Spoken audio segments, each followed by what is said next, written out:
झारखंड का निर्माण भारतीय जनता पार्टी की सरकार में हुआ और बिरसा मुंडा जी के जन्म दिवस पे आदिवासी गौरव दिवस ये कब घोषणा हुई? तो हमारे समय में हुई। आदिवासी विषयों पे केंद्र में मंत्रालय कब बना?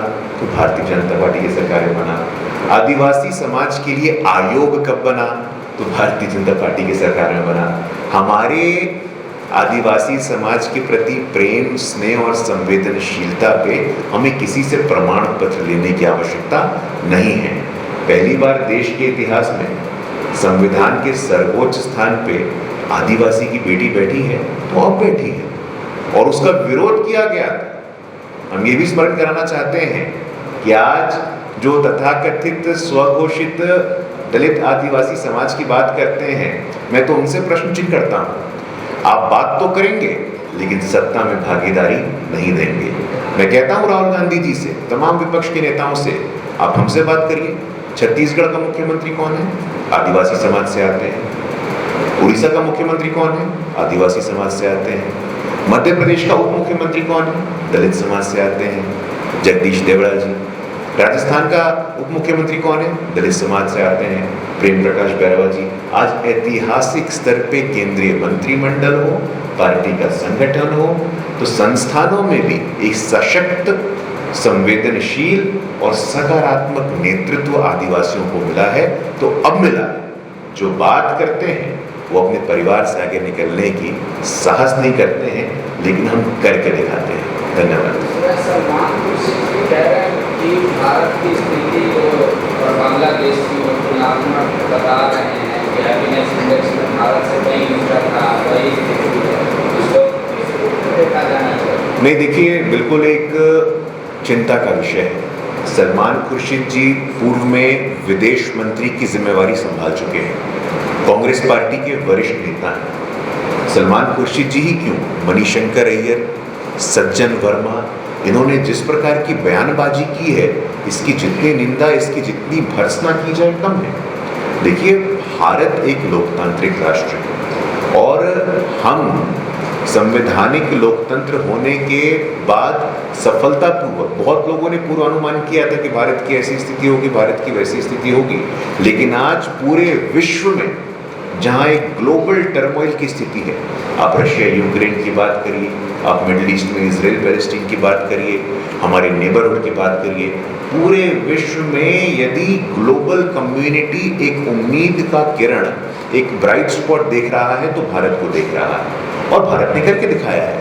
कोविड का समय, कोविड में हाइड्रोक्सीक्लोरोक्विन हो, पैरासीटामोल हो, मास्क हो, हम लोगों ने ये सुनिश्चित किया कि भारत के लोगों को 2 डोज सुरक्षा का ना लगे, उसके साथ साथ बाहर की भी 150-200 को हमने वैक्सीन सप्लाई किया।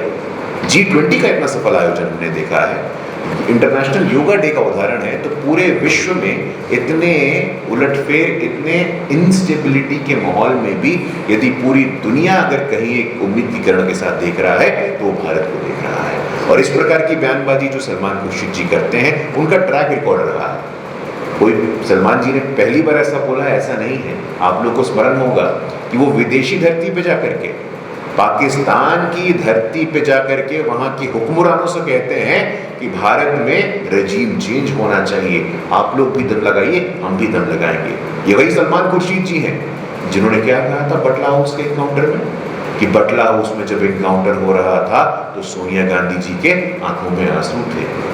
ये उनके शब्द, ये ऑन रिकॉर्ड उन्होंने कहा था। तो उनकी बातों को कितनी सीरियसली, कितनी संवेदनशीलता से भारत के लोग या मीडिया के लोग लेते हैं, या भली भांति जानते हैं। धन्यवाद।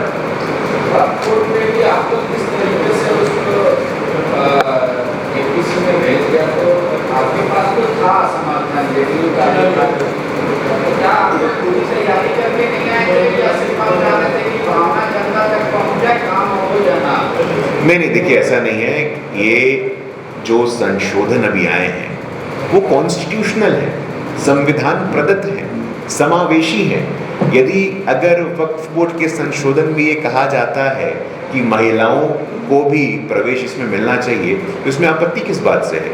और जहाँ तक एनडीए में समन्वय की बात है, देखिए, एनडीए हमारे पूर्व प्रधानमंत्री भारत रत्न स्वर्गीय अटल बिहारी वाजपेयी जी, उन्होंने गठबंधन धर्म ये शब्द कहा था। तो एनडीए में गठबंधन धर्म का पालन होता है, हम सबकी बातों को सुनते हैं। ऐसा विचार आया, हमने भारत की जनता के सामने वो बिल चर्चा के लिए रखा है, जॉइंट पार्लियामेंट्री कमेटी में गया है, संयुक्त संसदीय समिति में। हम आशा करते हैं कि वहाँ भी कुछ इंटरवेंशन आएंगे और रिच होकर के वो बिल सार्वजनिक डोमेन में आएगा। आखिरी सवाल है, बांग्लादेश की घुसपैठ का बहुत मुद्दा चल रहा है झारखंड में। बांग्लादेश में जो हिंदुओं के साथ हो रहा है, हिंदू परिषद ने आपसे मांग की कि उनको शरणार्थी के तौर पर या नागरिकता के तौर पर भारत में छोड़ें। पार्टी का क्या मानना है? वैसे हिंदू जो बांग्लादेश में पीड़ित है। नहीं, देखिए ऐसा है कि हमारी पार्टी संवेदनशील है, और यदि आप आज एक्स का पोस्ट देखेंगे तो प्रधानमंत्री जी ने स्वयं एक्स पे ये लिखा है। और जो बांग्लादेश में अभी इंटरिम जिन्होंने अभी शपथ लिया है, मोहम्मद यूनिस, तो हमारे प्रधानमंत्री श्री नरेंद्र मोदी जी ने उनसे आग्रह किया है कि आप अपने टॉप मोस्ट प्रायोरिटी पे, आप अपने सर्वोच्च प्राथमिकता पे वहाँ पे हिंदू अल्पसंख्यकों के सुरक्षा और सम्मान की चिंता करिए। लगातार आपको स्मरण होगा, सिटीजनशिप अमेंडमेंट, नागरिकता कानून में जो संशोधन लाया गया, इसी दृष्टि से लाया गया था कि हमारे हिंदू अल्पसंख्यक जो पाकिस्तान में है, अफगानिस्तान में है, बांग्लादेश में है, उनका जो नागरिकता का प्रोसेस हो फास्ट ट्रैक हो जाए, कम समय में उनको नागरिकता प्राप्त हो।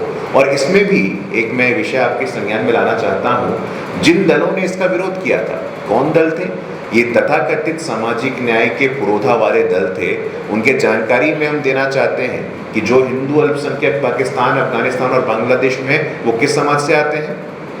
वो दलित समाज से आते हैं, वो आदिवासी समाज से आते हैं, वो अति पिछड़ी जाति से आते हैं। और उन लोगों का कल्याण हो, उन लोगों को भारत में नागरिकता मिले, इसका विरोध ये लोग करते हैं। तो वास्तव में जैसे कि मैंने बताया, आपके खाने के दांत कुछ और है और दिखाने के दांत कुछ और है। हमें किसी से प्रमाण पत्र लेने की आवश्यकता नहीं है। हम निरंतरता से अपने संकल्प को पूरा करने में लगे हैं।